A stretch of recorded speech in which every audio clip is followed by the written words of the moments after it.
Today, we hear from Sylvia Acevedo, who recently released the Trailblazers Playbook. She shares her story and trajectory across her positions and the role she has held. She has been instrumental in shaping her path and sharing the recipe for others to be successful. We hear about her tremendous wins, but also hear how her resilience has been honed in to not be defeated. We talk about her dedication to STEM and pursuit for elevating others to the fullest of their potential. This is an incredible conversation with Sylvia Acevedo. Let's get started. Welcome back to another wonderful episode of Success Innovation. Today we have Sylvia Acevedo, who grew up on a dirt road in New Mexico with no connections and no shortcuts. Currently, she is at the Qualcomm Board of Directors, previous CEO of Girl Scouts of the USA, where she led the transformation of Girl Scouts programming in STEM. She served as a presidential commissioner during President Obama and led the early childhood dual language education policy. She began her career at NASA's Jet Propulsion Laboratory. Currently, she is holding important positions as well at IBM, Apple, and Dell Computers. She is also an author of 2 books, Path to the Stars and the Trailblazers Playbook. Welcome, Sylvia Acevedo, to Success Innovation. Thank you for joining us. Did I miss anything in your short bio that I gave? No, thank you. It's very generous. So thanks. Thank you so much. First of all, thank you for being here once again. And I wanna know if you can tell us quickly what 2 of your main core values are. I'm pretty sure that you've been asked this question many times, but can you share with me 2 of your big main core values and how do they influence who you are? So one of them was something I learned in Girl Scouts when I was a young girl, which was always leave the campground better than you found it. And that applies in so many things in my life. And it's actually probably one of the reasons I'm doing this podcast is that I realize, I have a lot of knowledge, social capital, and really want to share it with others so that they can benefit from it. So maybe they don't make the same mistakes I did. Um, but one of my values is definitely how do you leave the world better than and make the world a better place. And that's very, very good. And the other one is really about treating people with respect and that authenticity of when you really interact with people in a way that's very respectful. I think that can help you in so many different ways. And it's a great way to approach who we are as people in our basic humanity. Okay, so living the campground better than you found it, and respecting others and making sure that you treat people with respect, the due respect that they deserve, right? Yeah. Thank you for sharing that. You have a tremendous trajectory. So based on what we talked about, based on what people can actually research on, they can figure out that you were part of IBM, Apple, big 500 Fortune companies, as well as presidential commissioner for President Obama and the CEO of Girl Scouts of America. But I want to ask you, what is the most special position and that you fondly remember, and why is that position important for you? Good questions. So I'm somebody who very driven, very grateful for the opportunities that I've had in life, but also knowing how to create opportunity was also really important. I really consider my journey kind of like the alchemist journey. I don't know if you've read Paulo Coelho's book, The Alchemist, but it's really a journey of transformation. And really, it's why I wrote the book, The Trailblazers Playbook, because at this point in my career, I want to make sure that people, let's see if I can get it just right. If you pull it back a little bit. There we go. There you go. Yes. The Trailblazers Playbook.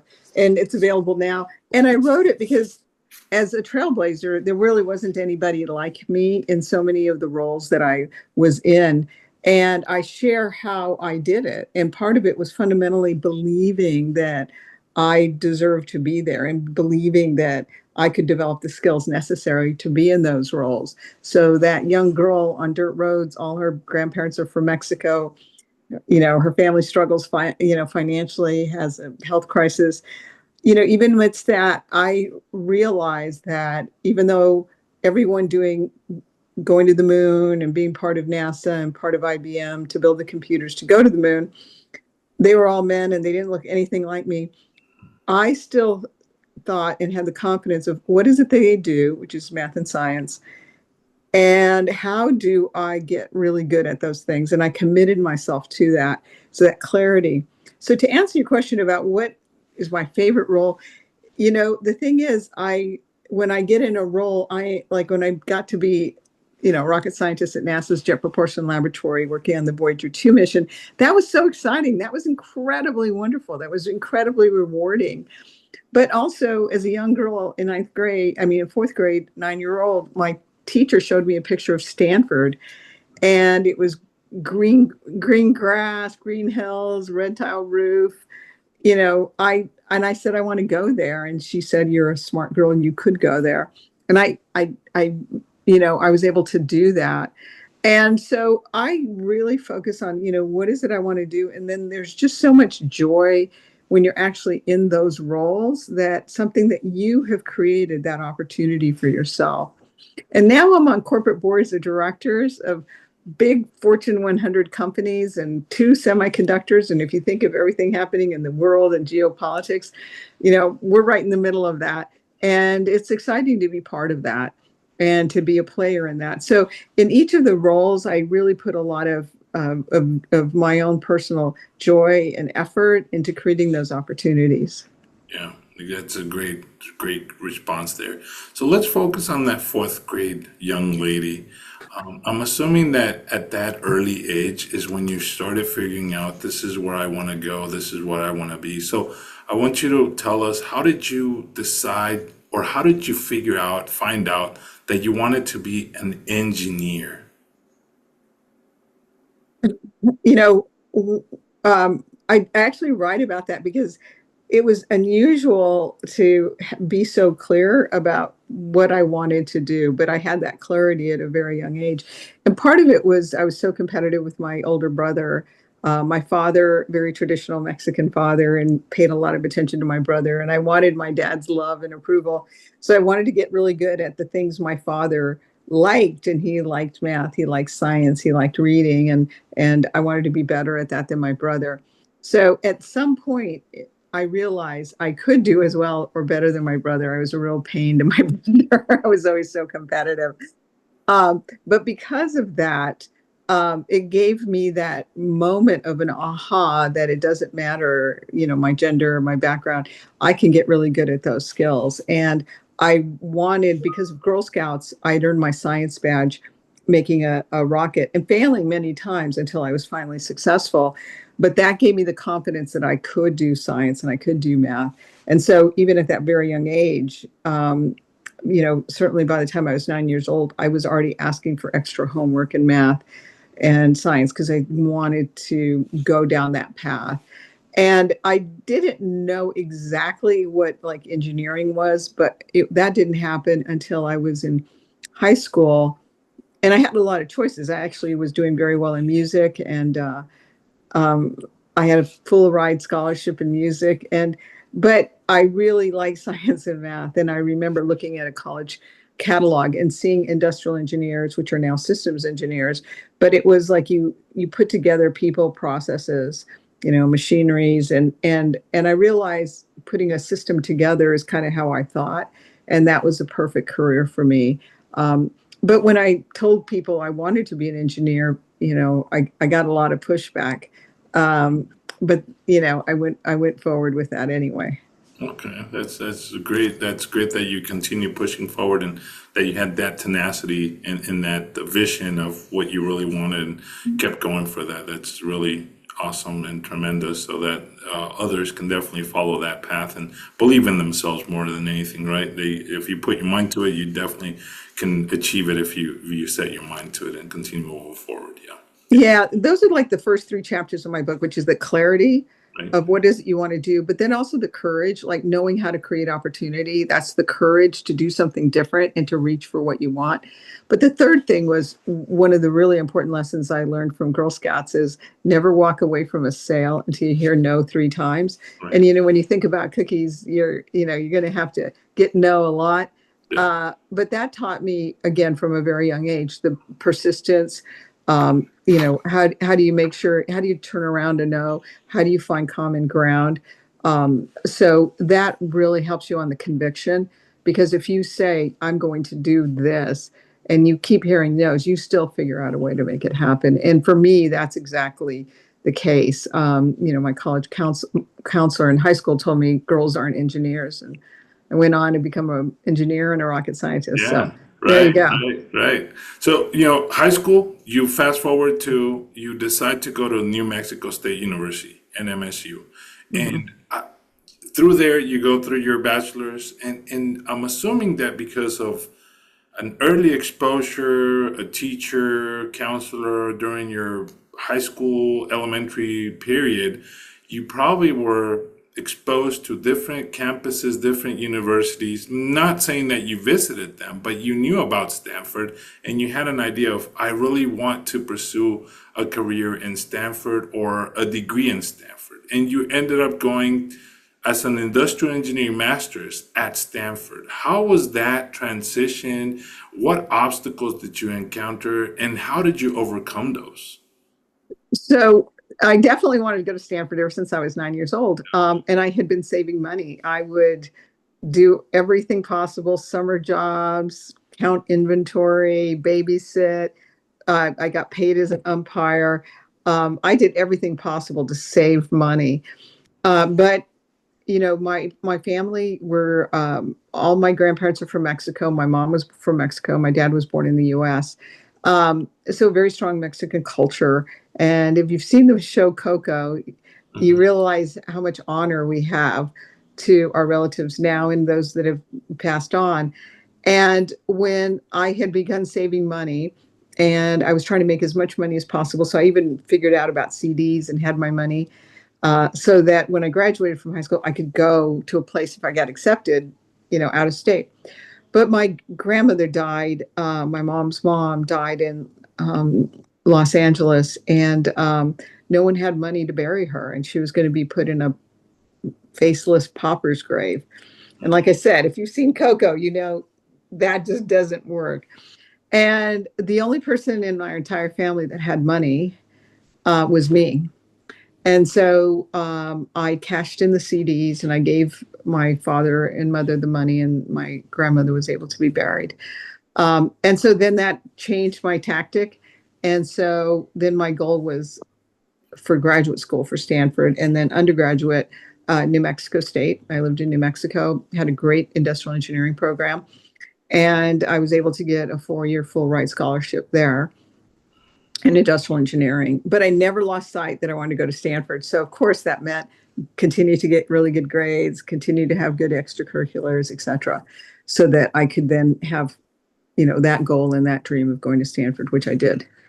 Awesome. That's an incredible sacrifice that you did for the family, and ultimately you were able to navigate through university and end up at Stanford, which was your goal from the very beginning, but there was a little bit of a detour there. So thank you for explaining that to us.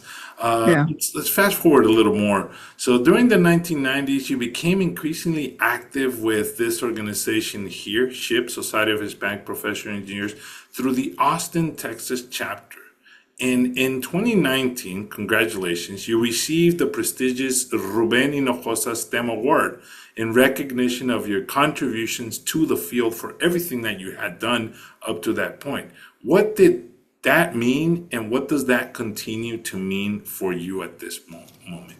So, I'm very grateful. I've had a career of being like sometimes the only female, and sometimes the only person that looked like me in lots of places. And so I've always been really had a keen eye to how do I leave the door I busted open open for others and have a pathway.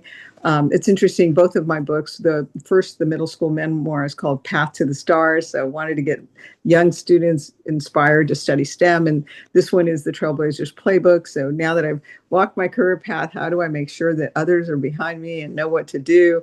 And here are some tactics and strategies around that. So I've been very mindful of that. Also, I realize it's a responsibility to let people know, um, when they think that there aren't, any people that look like me or anyone from my background that are in these jobs. I actually, we do exist. And so that's another reason why it's important to have books that are written and, for middle school kids and also for adults and professionals. So there's a responsibility with that role as well. But in addition to that, you have a lot of social capital when you're in a key position like a Girl Scouts or being on a board. And when I became CEO of Girl Scouts, I realized that all girls, regardless of their background, had mobile devices in their hands. And I wanted them to not just be users of technology, but the creators and the inventors and the designers of it. We need, the world is being recreated around technology, and we need to have half of the human race have its, input into that creation. But we needed to be prepared. And so we were able to, during my 4 years, we created 146 new badges, and 126 of them were in STEM. And that was completely by design. And I went to technology companies, and especially in the cybersecurity field, which at the time had the fewest number of women, less than 8% of women at that time. And we were able to partner with them to create cybersecurity badges that were very relevant to girls. And one of the reasons in the United States so many girls don't do STEM is that STEM programming has been designed for what interests and is relevant to boys.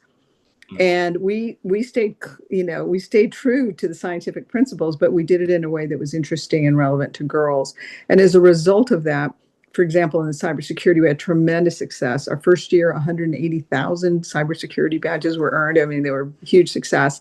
And now, I think almost 28% of the cybersecurity workforce in America are women. And there was no other kind of other remedy or action that was taken that would make that field different than any other field, other than the very visible and active role that Girl Scouts had. I mean, we're in every zip code, rural, urban, and suburban. Our cybersecurity efforts had over 1 billion media hits, so it was very pronounced. I still get awards actually because of that work. So I know that that had a big difference. A lot of young women have pursued more technical tracks, robotics, not just coding, but automotive, space, so many things. So I feel like when I had the opportunity and was in the position, I really did something incredibly meaningful, and it was for girls everywhere, right? For rural, urban, suburban girls of all backgrounds. It was really for them. So that made a really big impact as well. And now that I'm in semiconductor boards, I'm really focused on how do we create and have the executive leadership that we need to really thrive and succeed and compete globally in semiconductors. And I'm very involved in that.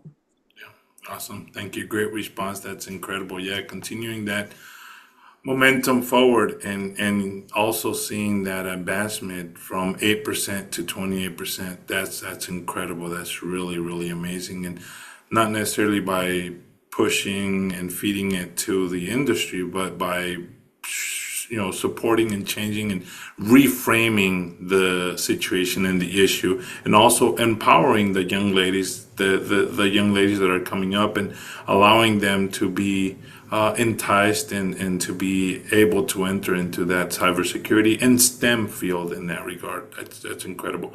Let me focus a little bit on SHIP, on Society of Hispanic Professional Engineers. organization.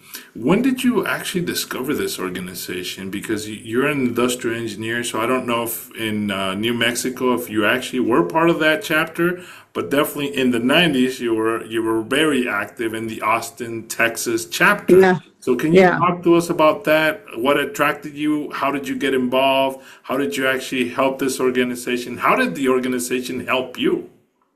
It was a really great opportunity when I was in Austin. I had been working at Dell, and I just saw that there was a real strong need for an effort to reach more Hispanics, to help them understand, what are the benefits of engineering.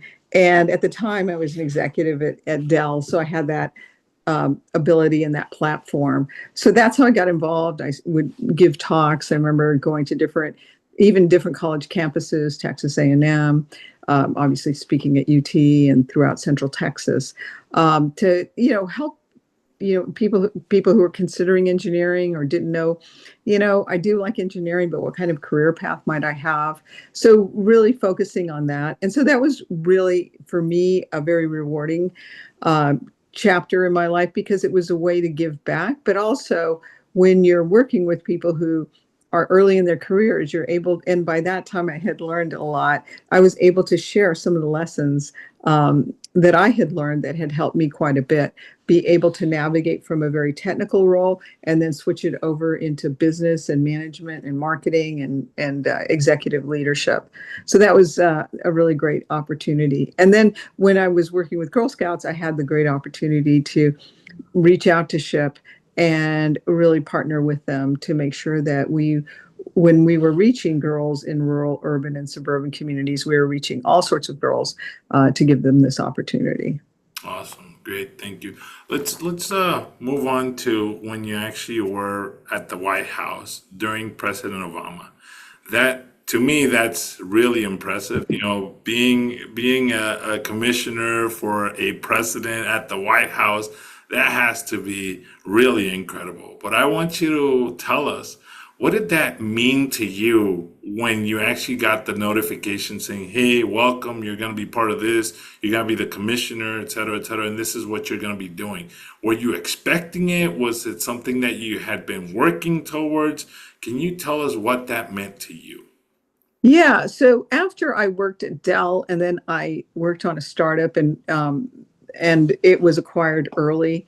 So I had a few more choices in my life. Not acquired at today's prices, but it was enough that I knew I could pay the mortgage. And so I decided to really give back to the community. And being a systems engineer, I know how to scale. And what I realized was happening in Texas and basically the Southwest is that we had a huge growth, and especially growth in Latinos in Texas, to fill so many opportunities. But the educational system hadn't matched and was not in sync with the needs of the community. The educational, especially educational nonprofit system, was still operating as though it was the demographics of the 60s and not the demographics of the 90s or 2000s. And so I realized I know how to scale.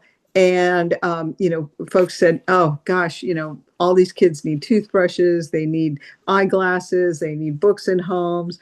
And I realized it was even more fundamental than that. They needed training on how to be forward facing to the new population, because that was the workforce of the future. And back then, Austin had dreams of being a technology show, a technology leader. And it is there now. But one of the reasons it is there are a lot of people, myself included, who worked very hard to make sure that we had a workforce pipeline, to make sure in the education systems that, Project Lead the Way was all the way from early childhood, elementary, all the way to high school, so that those students, regardless of their zip code, had the access, had the algebra, had the math and science skills, so that if they wanted to be an engineer, they could go on and become an engineer, and then they would have the opportunity to work for the Googles, the Apples, the HPs, all these companies. So that was the vision, is making sure that we had the pipeline of the future. But if you had a disconnect with the educational nonprofit sector with reaching the rising generation. Well, that's what I set out to focus on, and to make sure that we had a mobilization campaign that trained the nonprofits and that also was forward facing to the population. I mean, when I started, even educational organizations like the community college was getting funding to teach English classes, and all of their publications, all of their advertising for these classes was in English. I was like, things like that. So it was like, make sure that you're communicating in the language that you want to. Well, we were so successful that the community college had to expand dramatically the number of classes for people to learn English, right? And so those things are really key. This grassroots mobilization work in Austin really was at scale. So we would train the nonprofits how to better communicate and address the needs of the rising generation. And then we also did a mobilization event, and we had tens of thousands of families that would come out. And the great thing is, according to research from the University of Texas and then later in California at UCLA, over 90% of the parents got more involved in their child's education. We gave out 250,000 books and created over 10,000 home libraries, gave away 15,000 eyeglasses, 25,000 dental kits, and 25,000 sport balls, because I believe, physical education. Well, that then spread to Los Angeles, and that got the notice of the White House. So while it wasn't something I was looking to do, it was a really great honor to be asked to be an educational commissioner. Now, when I was there, I was the only engineer. It was all academics. But I had been a Head Start child, and I knew what a difference it made in my life. And so I was very focused on what could we do for early childhood, because you can't have higher ed without lower ed. And so I went to make sure we did something. And at the time, I realized that many of the kids in Head Start spoke another language other than English. And the fastest and most efficient way to learn English, if that's not your native language, is to have a dual language curriculum. And so then we did a bunch of research, and that showed that that was the case.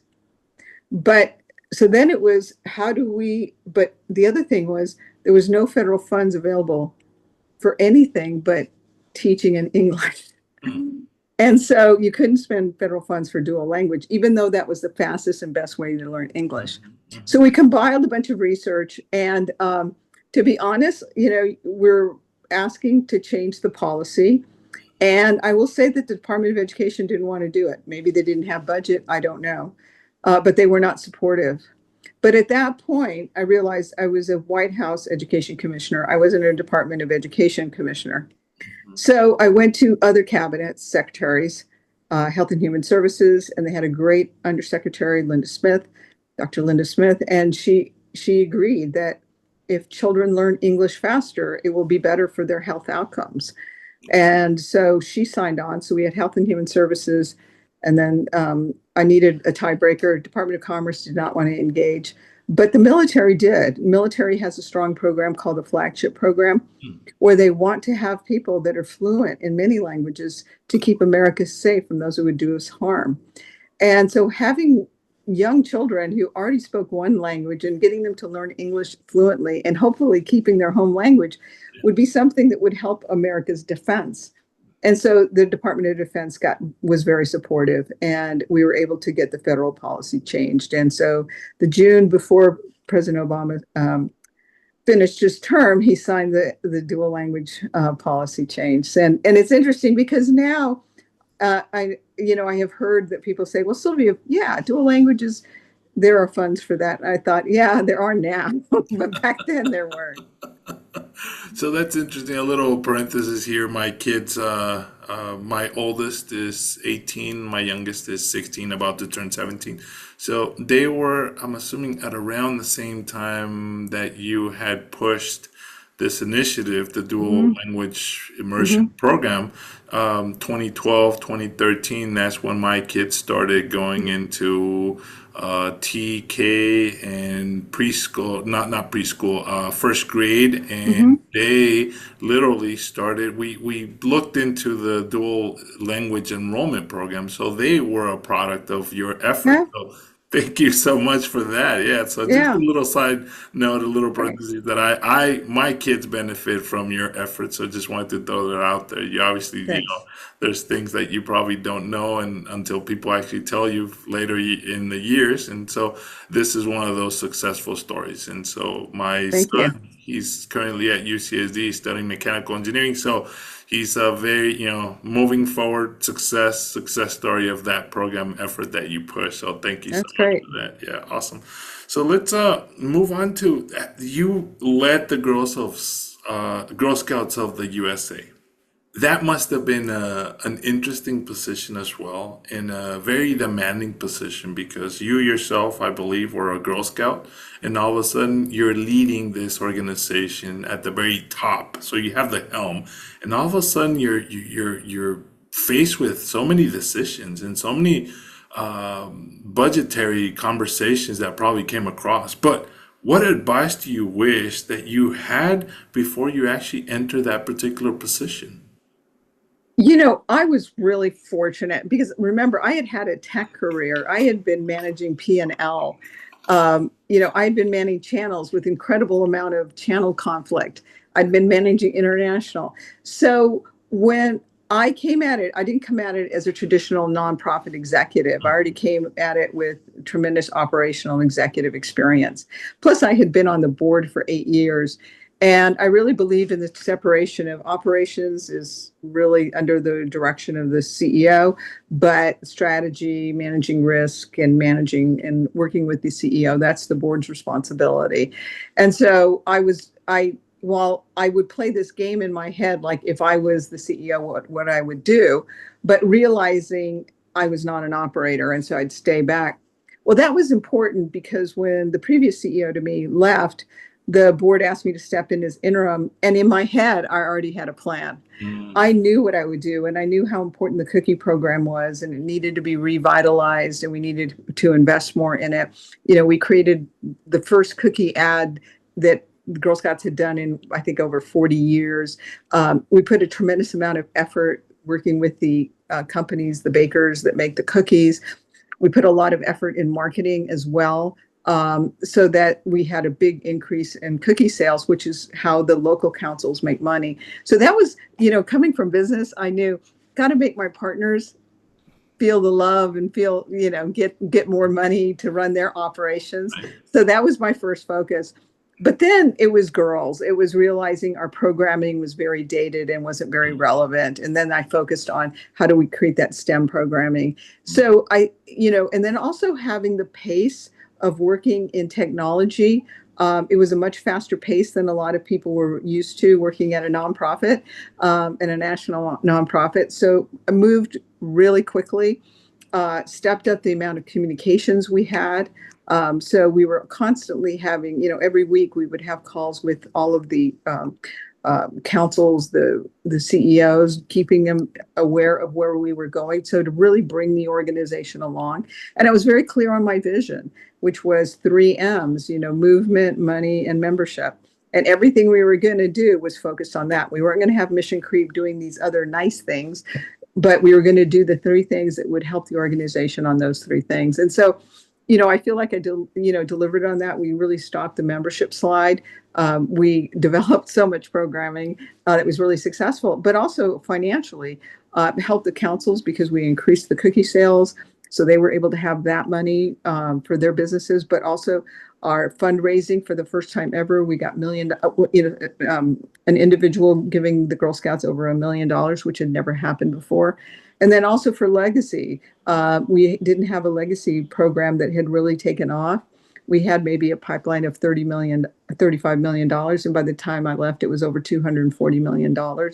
So really focusing, the membership, the movement, the money, and then also fundraising. We were able to really get tens of millions of dollars to be able to create all that programming. So, I came at it like an executive that was ready to go. And because the organization had meant so much to me in my life, every day I'd wake up thinking, what can I do to make sure that there are girls all over America that are having the same experience that I had?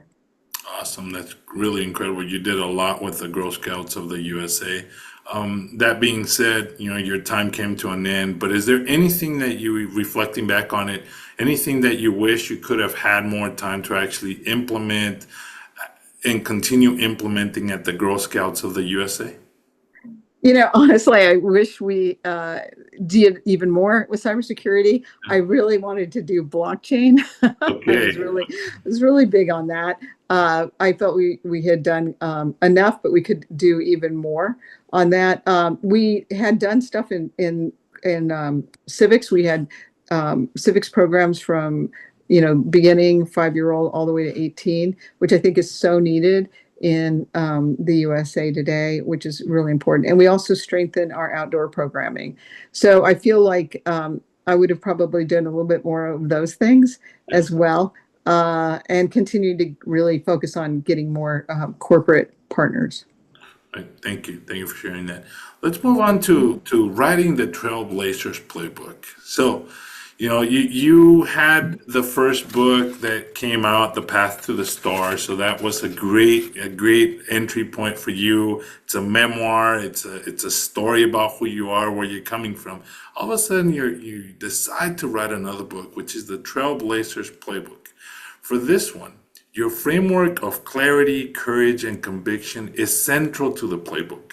Which of these three pillars was the hardest for you to personally embody during your own journey? And how did writing this actual book help you reflect differently on that struggle? When you write about your life in a way so that you are imparting the wisdom that you have, hopefully for the rising generation. So they maybe won't make the mistakes you made. They'll make their own. But it was my way of passing the baton and keeping that pathway open and hopefully wider for the rising generation. That's part of the clarity that I have, making the campground better, leaving the campground better than I found it. So this book is definitely manifestation of that. Uh, but in my career, the concept of the courage and the conviction, um, I think that once I decide on something, I've got a lot of conviction, um, and being persistent and resilient. But courage, the second one, courage, creating opportunity means you sometimes have to change. And you'll read in the book that at some point, my determination, my drive, it no longer was helping me, but actually, shielding me and being a wall. And so courage is the courage to admit sometimes it's not everyone else. You Mhm. can't blame anyone else. It's you, because no matter where you have been, you're the same, you're the common ingredient. And then you have to have the courage to be reflective, and not only reflective, but to take the actions to change, and to take the actions to, forgive, to be more grateful in your life. And so I think for myself, and I know for many people, that's sometimes a very hard thing to do, is to realize you're not the victim, you're the creator. And so you have to learn how to create differently. And, when you think about, if you've ever played a sport and you have to do it a little different, you have to change your grip, whether it's in baseball hitting, or in golf, or in tennis, or in pickleball, just changing your grip feels very unnatural. And then you're like, I'll just overcompensate, right? And go back to the old way. But to really live your potential is having the courage to take that leap, the courage to retrain yourself so that you're not always flying off the handle or reacting, but you take that pause, because it's that jump of going from what you've always done to doing something new. That requires you to take a step forward. That requires you to actually do something you haven't done before. And sometimes as you get higher and higher in your career, sometimes it seems very difficult to do. Or if you've been doing something a certain way, or if people know you a certain way. So to have the courage to be different, and to say I deserve this, but it also means I have to look inside and I have to get help for myself. That's probably the one that was the most difficult. Yeah, so the courage and the personal reflection about who you really are, and Hmm. that takes definitely a lot of courage to actually do an assessment, a personal assessment in that regard, right? You alluded to this one. One of the most striking stories of the book is your three no's. So you alluded to Hmm. this a little bit earlier in the conversation.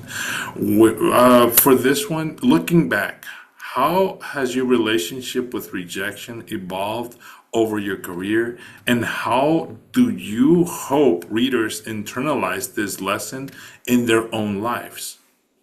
Well, the reason I wrote about it is I really do want people to not walk away from opportunities until they hear no at least 3 times personally. And, how many times do people say, well, they said no? It's like, hey, that's just where you start, the conversation and really learning how to have common ground. So, no is not just being belligerent and, like a robot, pushing against a wall, but rather, how do you find common ground? How do you change the conversation? How do you really find out what their needs are? And what you will, by doing that, what you will find is it opens up a lot of opportunities in your world. So, but it does take persistence. And, sometimes people will be really belligerent and whatever. But if you want something different, you really do have to try something new and to try to overcome, um, a rejection, a no, need to get more information. Why did they say no? How can you solve that? And I give several examples in the book of, when people told me, there's things that's like non-negotiables. They're no, you can't do this. And it's like, okay, like one time I wanted to work in a particular international position, and I knew I fit everything, the criteria, but the boss, I could tell he was uncomfortable. And I said, so, what's, I noticed his hesitancy, and he said, hey, there are parts of Latin America I don't want to travel to. So I can't imagine having a woman go travel. And I remember saying, so if you think about it, that was a no, right? Yeah. That was a no because I was a female. Well, I wasn't going to change that. So it's like finding more information. So, and then changing the questions are like, okay, if I said, could you name the country that you feel is the most dangerous? And if I went there and came back, and having met with customers, how would would I then have the job? And he was like, yeah, if you do that. And I did. So, you even something that's like, well, they're not going to hire women. I didn't take it that way. I heard the no, but I reframed it. So I did that over and over in my career because, frankly, a lot of companies weren't looking for somebody like me, right? But what I did was, what is the job, and to do it very well and at the highest level. Then, when an opportunity comes up, you're the one that's chosen because you're prepared and you've already shown that you can do that.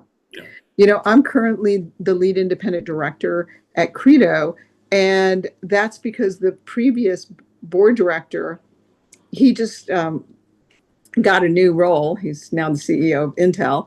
And so, Credo, we needed a new lead independent director.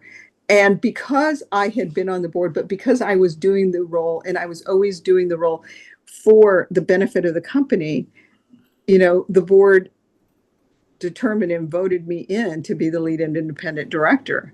And they didn't do it because I was female or Hispanic. They did it because they saw that I was performing that role for a long time. And it was only natural that I would be the person chosen. So I think, sometimes it's easy to say, oh, I'm to count yourself out. Oh, they don't have anybody that looks like me, or they'll never. It's like, get the skills, do what's necessary to be the best you can be in those roles. And then you'll be prepared for opportunities when they come. Because imagine if I hadn't been doing that role to the fullest of its responsibilities, and then, Lip Boo gets picked to go to Intel, the board could have been like, well, who do we put, right? But instead, Sylvia's definitely the one that stepped up. The obvious choice was you at that point. I mean, there was no denying it. That's Yeah. awesome. That's great. Yeah. Which, that's incredible. And you do talk about that in the book about, communicating your own value and defining your own value and showing your own value. So that's incredible. That's awesome. You already told your story in Path to the Stars, but the Trailblazers Playbook takes a more tactical, leadership-oriented approach. What compelled you to write this as a playbook instead of another memoir? And what do you hope the readers will actually take away that goes beyond your personal journey? When I wrote this book, it was really an answer to so many people who said, I love your story. I feel very inspired. But how did you do it really? Like, break it down for me. Like, how was it that you did that? And so that is why I wrote the Trailblazers Playbook in the way that I did, was, breaking it down tactically.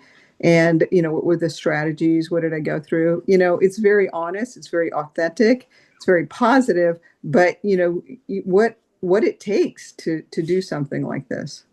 Yeah, thank you for sharing that. And definitely, you can definitely get the Trailblazers Playbook at Barnes and Nobles. It's coming soon, and you can also probably order it through Amazon or through Yes. your local bookstore. There we go. We can see it.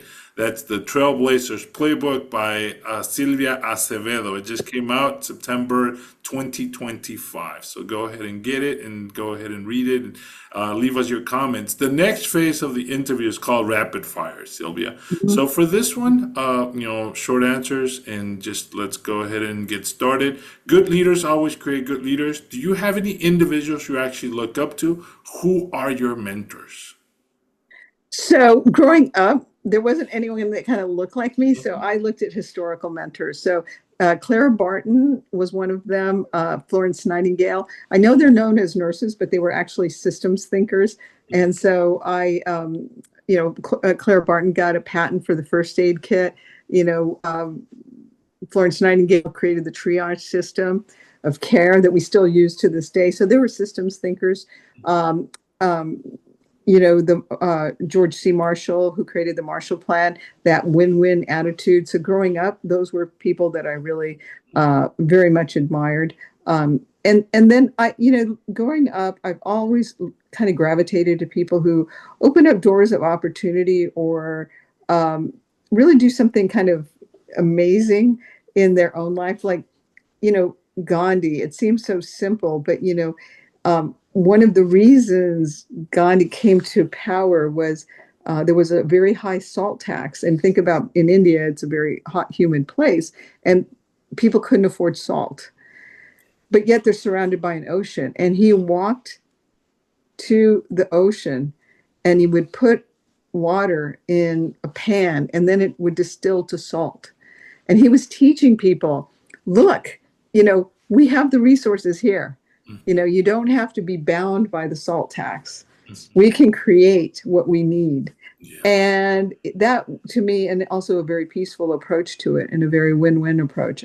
I think that's why the George C. Marshall and Gandhi, I really like their approach, that were very win-win and, and much more of a peaceful approach to it all. So they were very big kind of role models. And then now, I have several mentors and folks that I work with who know a whole lot more than I do, and I'm always asking them for their advice. Thank you, Sylvia. Thank you for sharing that. That's awesome. That's great, interesting stories there. You've probably been in you definitely have been in a lot of interviews. You definitely have been in a lot of panels, and you definitely have gotten a lot of questions. But what's the one question that you wish people would ask you more, but seldomly do? I really wish, especially like Hispanic engineers, is to ask about the money part. Oh. It's not just financial literacy. There's a whole language. There's so many things that you need to learn about to manage. And I wish people would bring up that question, because if you have stocks, how do you best manage them? How do you make sure that you develop the wealth? I know that when I'm sometimes, in groups, whether it like at a Google and an Apple and a Facebook, and I'll be speaking to the Latino organization, and so many of them will, as soon as they get a stock share, they sell it.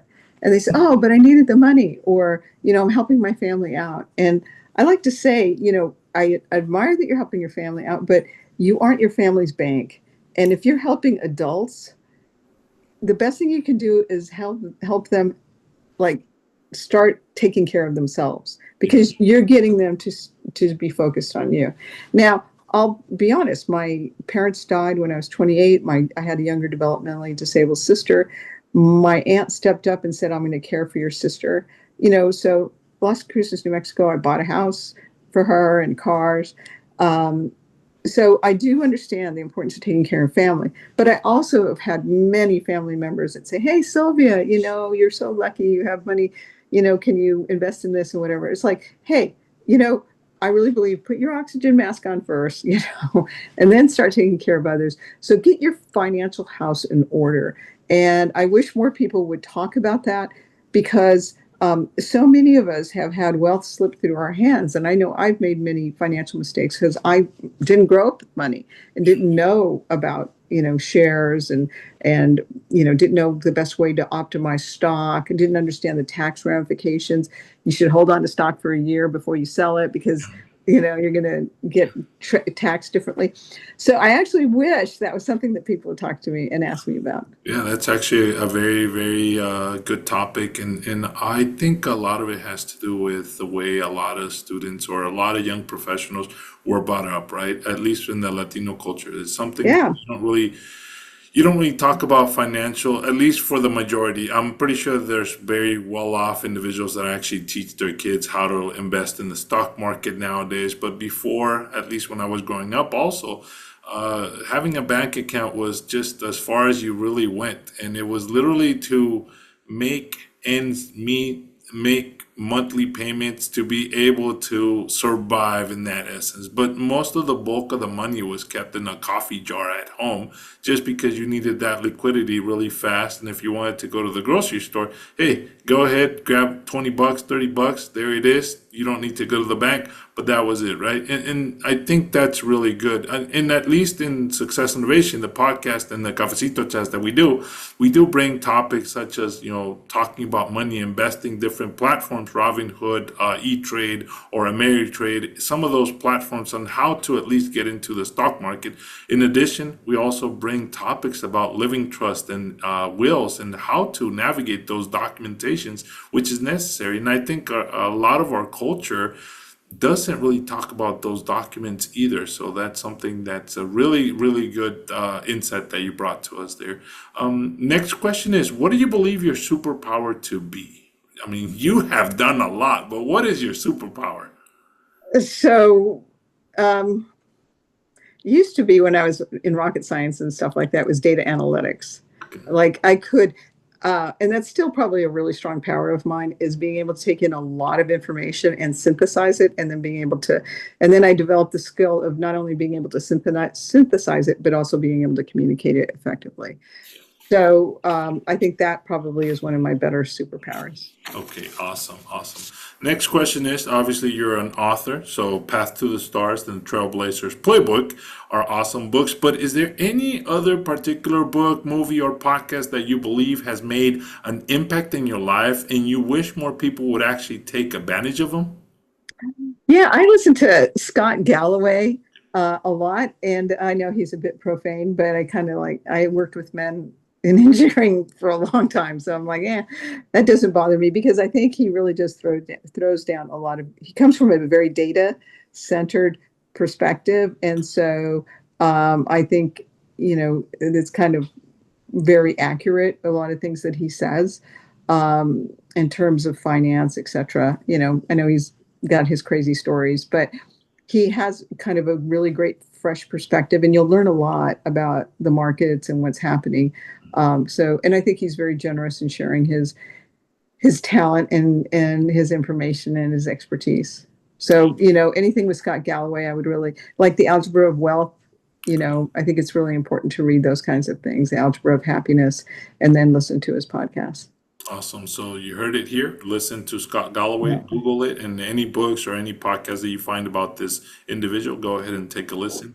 And I will say a little bit he does have a little bit of a potty mouth, but it's his stick because his target market are men of a certain age, and that's kind of what you need. But you just kind of take that aside and focus on the real nuggets he's got. Thank you for sharing that podcast there with us, Sylvia. Next question is, what is your definition of success? I think I was always striving for success and now realizing I don't have anything else to prove. And now what can I do to continue to give back and make the world a better place? So giving back and making the world a better place, literally Yeah. leaving the site camp a little bit better than you found it. So going Yeah. back to that initial statement, that's awesome. For this one, I want you to close your eyes. I want you to go back and imagine that we can time travel, and we can time travel to that fourth grade girl when she's about 10 or 11, at around that age, and she's coming out of that classroom from her elementary school, and she just found out, hey, I can definitely go to Stanford, and all of a sudden you open your eyes and you see that young lady. What three pieces of advice can you share with her, telling her, hey, I have about a minute or two, and this is what I believe will make you successful in your path forward, Sylvia?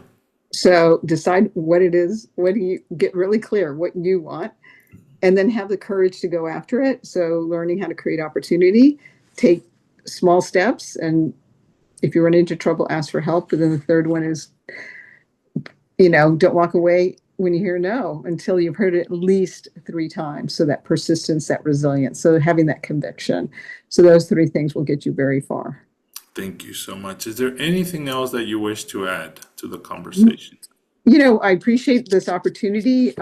Today, in today's book world, we need to have lots of social media presence. So if you can get your audience to, there we go,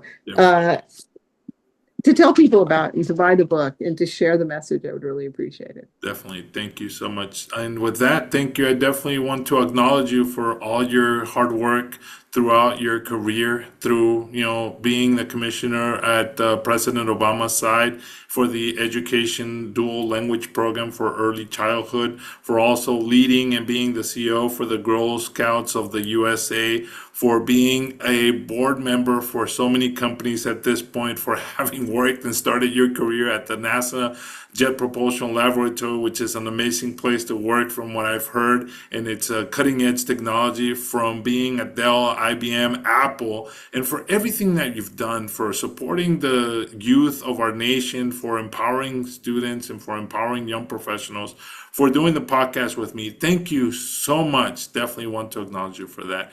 With that, thank you so much, everybody. Thank you for listening to another wonderful episode of Success Innovation. We'll see you next time. Hasta luego. Bye-bye. Hasta luego. Bye.